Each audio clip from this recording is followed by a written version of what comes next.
Eu fiquei feliz com a classe, porque após estudar o movimento abolicionista, veio uma chuva de pedidos para gravar um vídeo somente sobre as leis abolicionistas. E essa é a proposta desse vídeo.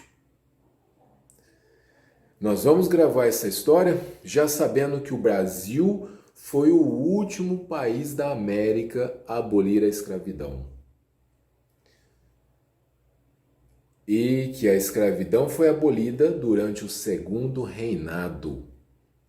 Mas, para falar das leis abolicionistas, o ano-chave é 1831, início do período regencial no Brasil. Foi publicada uma lei, Lei Feijó, que proibia o tráfico de escravos africanos para o Brasil. Mesmo assim, continua a ter o tráfico negreiro, porque essa lei não foi posta em prática, ficou apenas no papel. Daí surgiu uma expressão, uma lei para inglês ver. E vocês sabem que a Inglaterra sempre pressionou o Brasil para acabar com a escravidão. A Inglaterra publicou uma lei em 1845, chamada Lei do Bilhar-Bidim. Dava o direito dos navios ingleses de apreender qualquer navio negreiro, de tomar a carga, de penalizar os comandantes dos navios.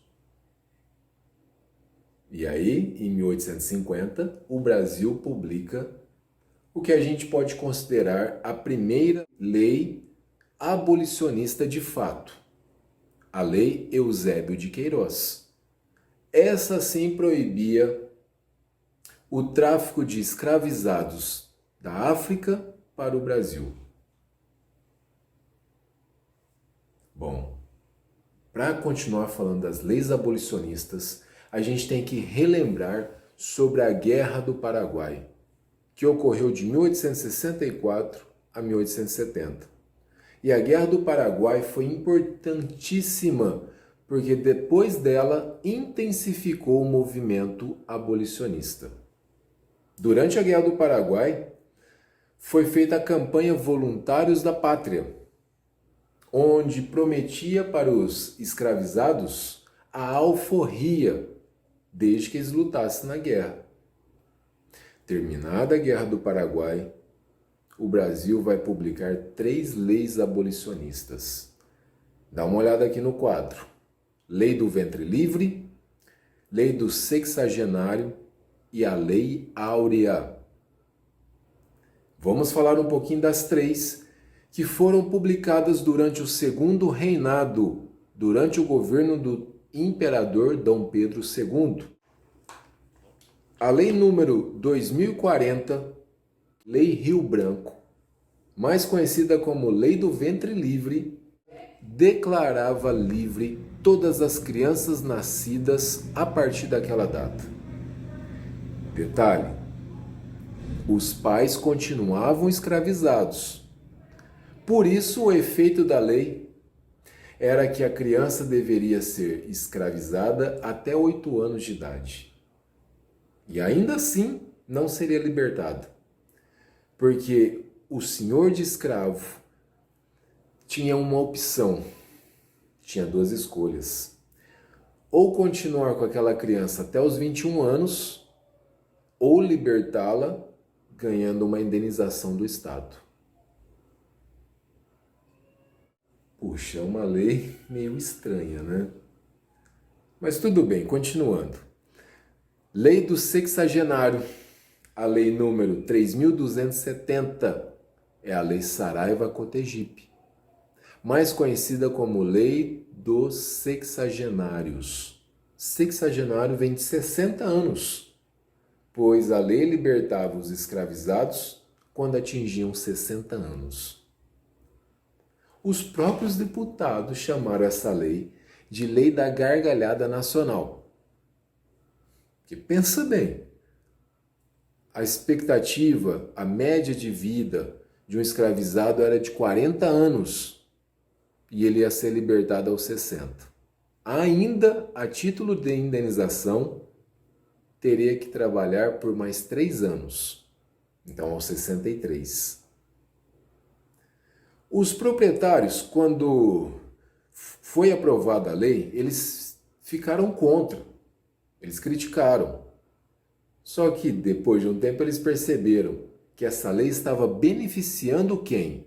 Os donos dos escravizados, os senhores. Porque aos 60 anos, se um escravo chegasse vivo, estaria mal. E seria um peso para o senhor de escravo. E ainda nessa lei proibia o liberto de sair da cidade dele num prazo de 5 anos. Ele teria que ficar morando na cidade e ainda punir os libertos sem emprego. A lei bem rígida, né? A lei da gargalhada nacional. E sabe por que Saraiva Cotegipe? Porque o primeiro presidente do conselho era o José Antônio Saraiva. Só que o gabinete entrou em crise e ele caiu. E aí vem o próximo presidente, que é o Barão de Cotegipe. E o Barão de Cotegipe aprovou a lei que o Saraiva tinha proposto. Na verdade, quem promulga é o imperador Dom Pedro II, transformando o projeto em lei. Agora, 1888, foi publicada a lei número 3.353 e essa data é inesquecível. É a única que eu lembro, 13 de maio de 1888, porque maio é o mês do meu aniversário. Mas, de qualquer forma, a Lei Áurea tinha apenas 2 artigos. Ela foi assinada pela Princesa Isabel e no artigo 1º declarava extinta, desde aquela data, a escravidão no Brasil. Artigo 2º, revoga-se quaisquer disposições em contrário. E a curiosidade maior sobre a Lei Áurea é que ela foi editada em 3 vias, cada uma delas assinada por uma pena dourada, uma pena diferente. Agora, o bisneto da Princesa Isabel, Pedro Carlos de Orleans e Bragança, vendeu a pena que foi usada na primeira via. Ela era de ouro, de acordo com o historiador Eduardo Bueno, cravejada de diamantes, e ela foi vendida para o Museu Imperial de Petrópolis por R$500 mil. E agora eu finalizo o vídeo dizendo: coloquem na lista de vocês, a gente tem que visitar o Museu Imperial de Petrópolis. Imagina isso que vocês estão vendo? Fazendo um vídeo de história lá? Então finalizamos a aula com a esperança de visitar o Museu Imperial em Petrópolis e sabendo que a vida dos ex-escravizados após a liberdade não foi fácil, não houve nenhum projeto de inclusão social, continuaram sofrendo a marginalização, preconceito, racismo, e não podemos desistir de lutar contra as injustiças. Finalizo o vídeo agradecendo de coração a vocês que estão me ajudando na edição. Valeu, pessoal, se inscrevam no canal, deixem um like, deixem comentários. Até mais.